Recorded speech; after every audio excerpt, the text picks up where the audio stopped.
Welcome to the e-learning module on hereditary breast and ovarian cancer by the Hereditary Cancer Program at the Children's Hospital of Eastern Ontario. This video is intended for individuals who have been referred to the Hereditary Cancer Program at CHEO for their breast and/or ovarian cancer risk assessment, and for those who do not currently have breast and/or ovarian cancer. This video is for informational purposes only and is not a substitute for a genetic assessment by a certified genetic counselor or medical geneticist. If you have not been referred for a genetic assessment, you can talk to your primary care provider about being referred.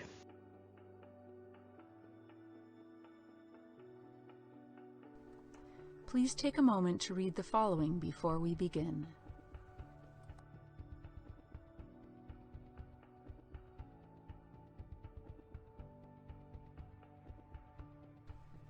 The chance for any woman in the general population to develop breast cancer in her lifetime is approximately 11 to 12%.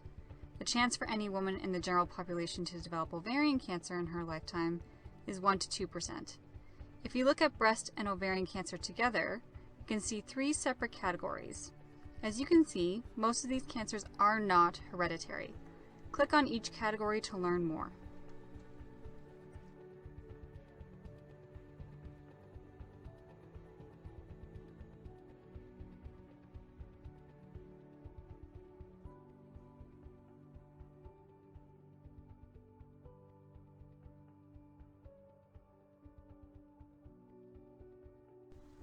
The following are risk factors known to be associated with breast and ovarian cancer.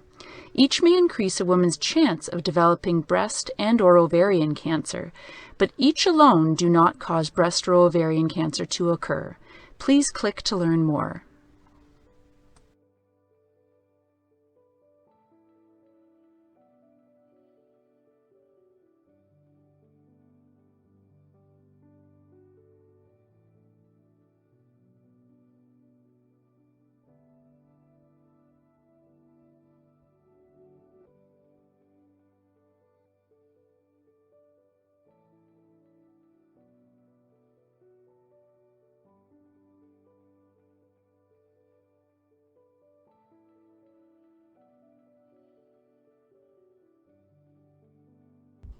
As previously mentioned, 5 to 10% of breast and ovarian cancers are hereditary, and a proportion of that 5 to 10% are due to changes in one of two genes. Those two genes are called BRCA1 and BRCA2. What is important to know is that every single human being has the BRCA1 and BRCA2 genes. A smaller proportion of hereditary breast and ovarian cancer cases are due to changes in other known genes. We can break these other genes into two separate categories, high and moderate risk genes. In some cases, a family may have many genetic changes in different genes. Each of these gene changes alone does not greatly increase the breast or ovarian cancer risk, but many of these gene changes together can increase the chance in different families. In many cases where there is a significant family history of breast and/or ovarian cancer, there is no one genetic change detected.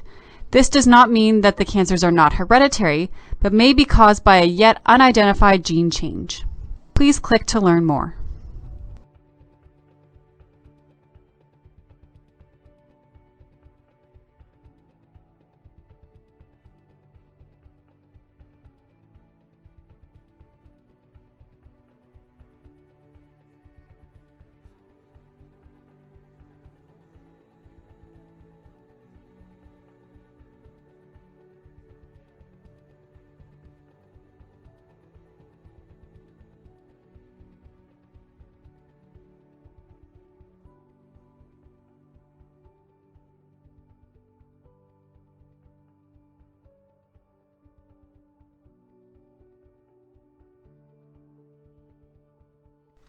As genetic counselors, these are the features we are looking for in a family history that may raise our suspicions that there could be a hereditary cause for the cancers in a family.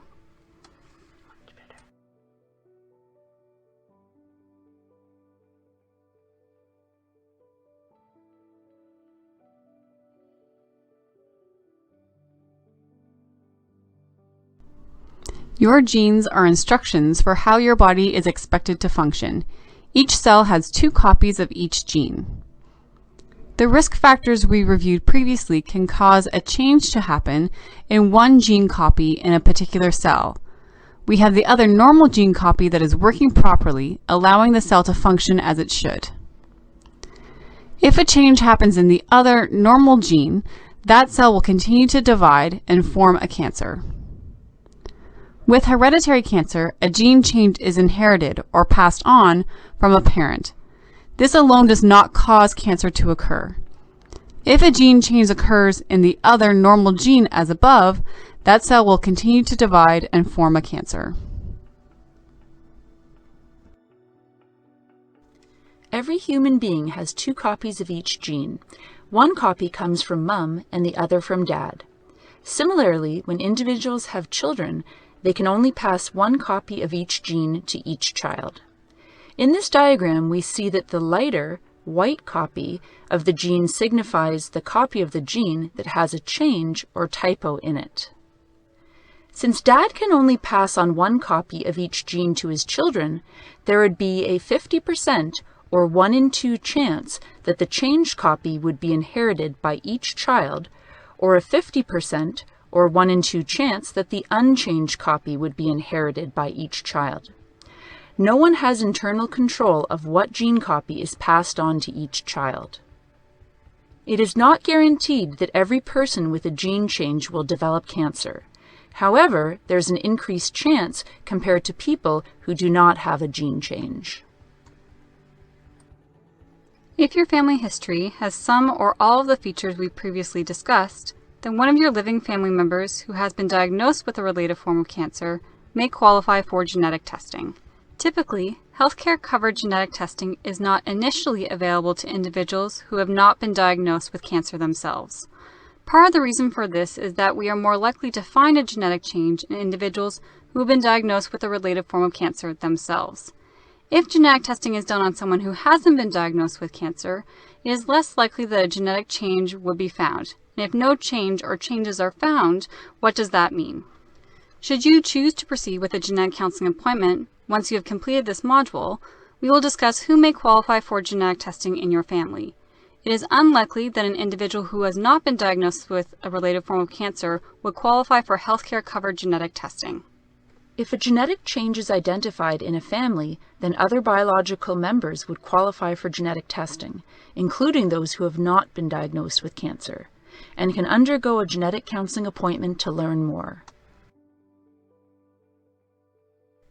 Although most people viewing this module will not qualify for healthcare-covered genetic testing, we want to highlight some of the pros and cons of genetic testing because someone or multiple people in your family may qualify for healthcare-covered genetic testing, and you can discuss with them whether this is information the whole family wishes to know or not. Please click on each should you wish to learn more.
There are 3 possible genetic testing results.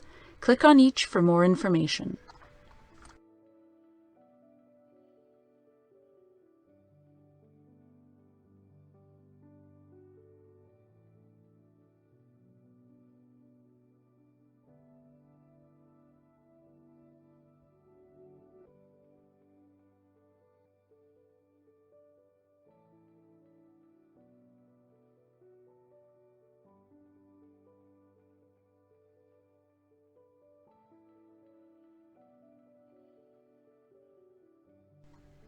Women may consider monthly breast self-exams if confident and comfortable to do so. If a new breast lump presents, any nipple discharge, or nipple inversion or changes, or breast skin puckering or dimpling occurs, go to your primary care provider or walk-in clinic. For women with a family history of breast cancer, clinical breast exam by a primary care provider every 6 to 12 months is recommended. For women who do not have a family history of breast cancer, clinical breast exam is not a standard or recommended screening test. But once there is a family history of breast cancer, especially among close relatives, clinical breast exam is recommended. Annual mammograms beginning at 40 or 10 years younger than the youngest person diagnosed with breast cancer in the family. For example, if a close relative was diagnosed with breast cancer at 52, 10 years younger is 42, so start mammograms at 40. If a close family member was diagnosed with breast cancer at 45, 10 years younger is 35, so start mammograms at 35. Typically, mammograms are not recommended for women under the age of 30, as mammography is not as effective for younger women. Therefore, the earliest that someone may start annual mammograms is at 30.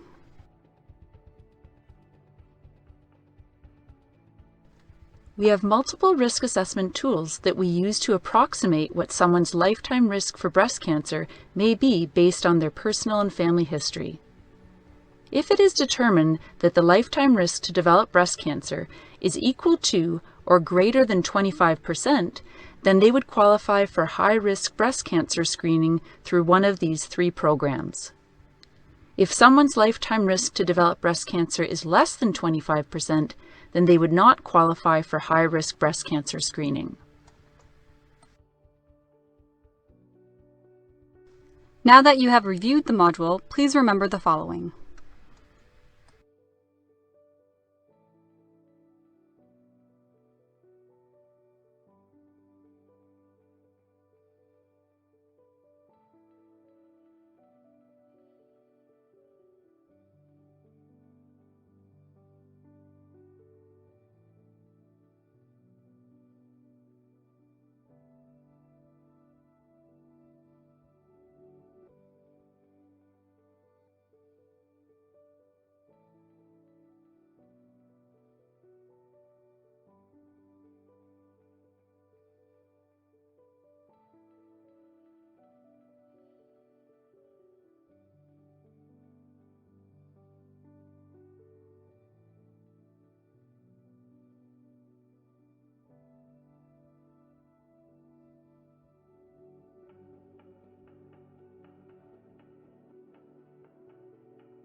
You've reached the end of the module.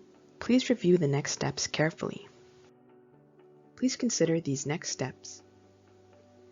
Should you elect to proceed, we will ask you to complete a personal and family history questionnaire. The completion of this questionnaire is very important as we will use the information that is provided to us to perform a risk assessment. Once you complete and submit your questionnaire to us, you'll receive a phone call from the CHEO Genetics Department to schedule a phone appointment with a certified genetic counselor at CHEO. During our phone appointment, we can answer questions you may have regarding the information that has been presented in this module, and we may ask you questions regarding the information you provided on your questionnaire. We will discuss personalized screening recommendations based on your known family history of cancer. If you elect to stop here and not proceed to a risk assessment phone appointment, or if you do not complete and return your questionnaire to us within 3 months of our initial contact with you, your referral will be closed. Should you wish to proceed with a risk assessment in the future, your primary care provider may refer you to the Ontario Breast Screening Program or directly to our clinic, and we will ask you to complete a personal and family history questionnaire.